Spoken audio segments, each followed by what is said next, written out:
আসসালামু আলাইকুম। চোখ কপালে উঠে যাবে। যদিও আওয়ামী লীগ ওই ঘটনার পরপর থেকে একই দাবি করে আসছিল যে আবু সাইদকে হত্যার বিষয়টা সঠিক নয়, যে পুলিশের গুলিতে আবু সাইদ নিহত হননি।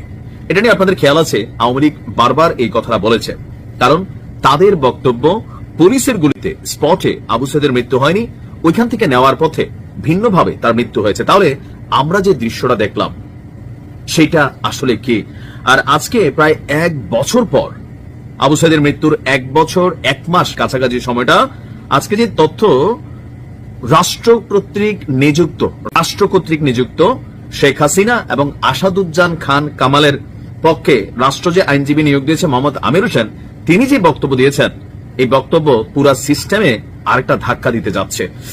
বলা হচ্ছে যে আবু সাইদকে হত্যার যে ভিডিও ফুটেজ, সেটা আসলে আর্টিফিশিয়াল ইন্টেলিজেন্স, মানে সংক্ষেপে এআই যে প্রযুক্তি আছে, সেই প্রযুক্তি দিয়ে বানানো একটি ভিডিও।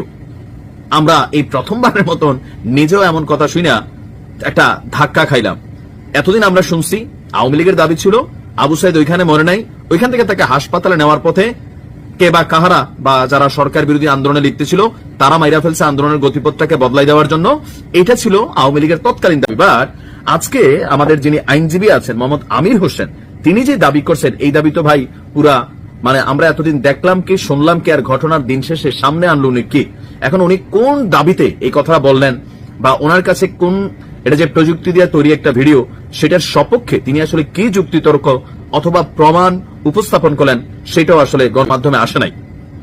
আপনারা সকলে জানেন, জুলাই আগস্ট আন্দোলনে সংগঠিত মানবতা বিরোধী অপরাধের বিষয়গুলো নিয়ে আপনার এই মুহূর্তে শেখ হাসিনা সহ 3 জনের বিরুদ্ধে একটা সাক্ষ্য গ্রহণ চলছে, আর আজকে 3য় দিন ছিল সেই সাক্ষ্য গ্রহণের।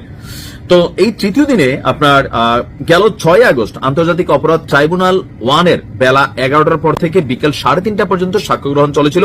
মাঝখানে কিছুক্ষণ বিরতি দেওয়া হয়েছিল। প্রত্যক্ষদর্শী হিসাবে নিজেদের জবানবন্দি তুলে ধরেছিলেন 2 জন সাক্ষী। এর মধ্যে একজন বেগম রোকেয়া বিশ্ববিদ্যালয়ের শিক্ষার্থী রিনা মুর্মু, আরেকজন এনটিভির রংপুর করেসপন্ডেন্ট একেএম মইনুল হক। জবানবন্দিতে গত বছরের 16 জুলাই আবু সাইদ হত্যাকাণ্ডের আগের এবং পরের ঘটনা বর্ণনা করেন তারা। তাদের সাক্ষ্য গ্রহণ শেষে তাদেরকে জেরা করেন শেখ হাসিনা এবং আসাদুজ্জামান খান কামাল, তৎকালীন স্বরাষ্ট্রমন্ত্রী, তার পক্ষে রাষ্ট্র কর্তৃক নিযুক্ত আইনজীবী মোহাম্মদ আমির হোসেন। সাংবাদিক মাইনুল হককে জেরার সময় আমির হোসেন বলেন, আবু সাইদ হত্যার ভিডিও ফুটেজটি এআই অথবা কৃত্রিম বুদ্ধিমত্তা দিয়ে বানানো হয়েছে। জবাবে এটা এআই না, অরিজিনাল বলে জানান সাক্ষী। এই মামলায় এখন পর্যন্ত সাক্ষ্য দিয়েছেন 5 জন। এখন আমরা